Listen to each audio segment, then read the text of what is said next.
Bien-aimé, écoute, le Père est un Dieu aimable. Il a dit dans les Écritures, vous qui êtes chargés et fatigués, venez à moi, je vous donnerai du repos. Bien-aimé, Dieu a toujours besoin que toi, tu puisses lui demander. Il veut que tu lui fasses savoir tes besoins. Il va les exaucer maintenant ou plus tard.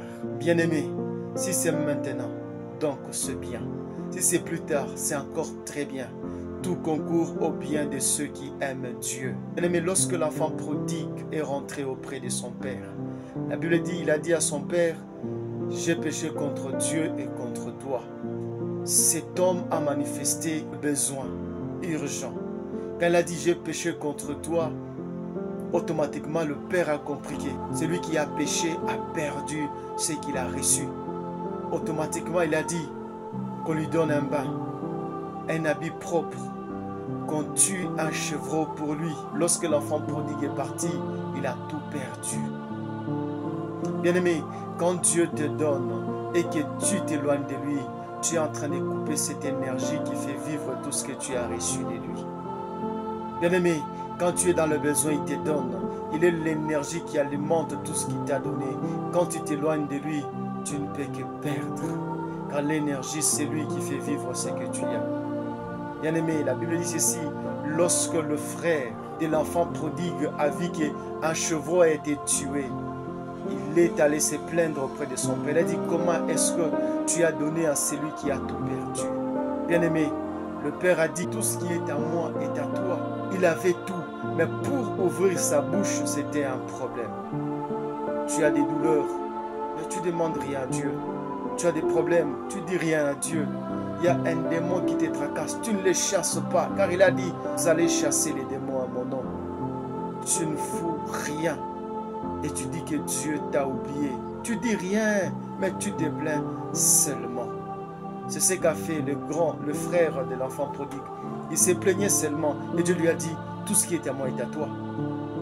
C'est servir, c'est demander. C'est servir de ce que Dieu t'a donné, c'est lui demander.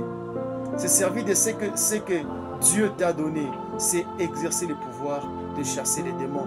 Je te chasse, esprit impur, et il partira. Tout ce qui est à moi est à toi, mais tu dis rien. Lisons. Luc chapitre 14, verset 16 à 18. Et Jésus lui répondit, un homme donnant un grand souper et il invita beaucoup de gens. À l'heure du souper, il envoya son serviteur dire au conviés, venez car tout est prêt. Mais tous, unanimement, se mirent à s'excuser. Alors le père lui dit, va promptement dans le riz, le place et dans les rues de la ville, et amène ici les pauvres, les estropiés, les aveugles et les boiteux. Bien-aimés, la Bible dit, lorsque Dieu a appelé ceux qui étaient conviés à sa table, tout le monde s'était excusé. Alors il a décidé d'aller chercher les boiteux, les estropiés, les malades, les gens pauvres pour venir manger à sa table.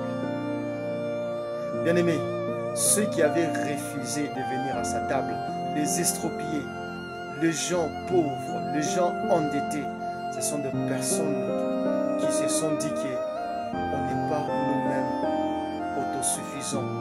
Il faut que Dieu puisse être là pour que nous soyons suffisants. C'est pourquoi ils sont venus répondre à l'invitation. Et que ceux qui ont des besoins dans la présence de Dieu, que leurs besoins sont exaucés. Si tu es dans la présence de Dieu et que tu n'as pas de besoin, il ne peut pas aussi te répondre. Et la présence de Dieu, tu es là tous les jours. Tu es dans la présence de Dieu. Même si tu es en danger, tu es dans la présence de Dieu. À toi d'avoir le besoin de chasser ces démons, d'avoir le besoin d'avoir ce que tu veux. Mais quand tu dis rien, le diable ne partira pas. Quand tu dis rien, tu n'auras pas ce que tu as besoin. Même Jésus a chassé les démons en disant, sors de cet homme, esprit impur. Si Jésus n'avait rien dit, l'esprit impur devait rester dans cet homme-là. Que Dieu vous bénisse. Amen.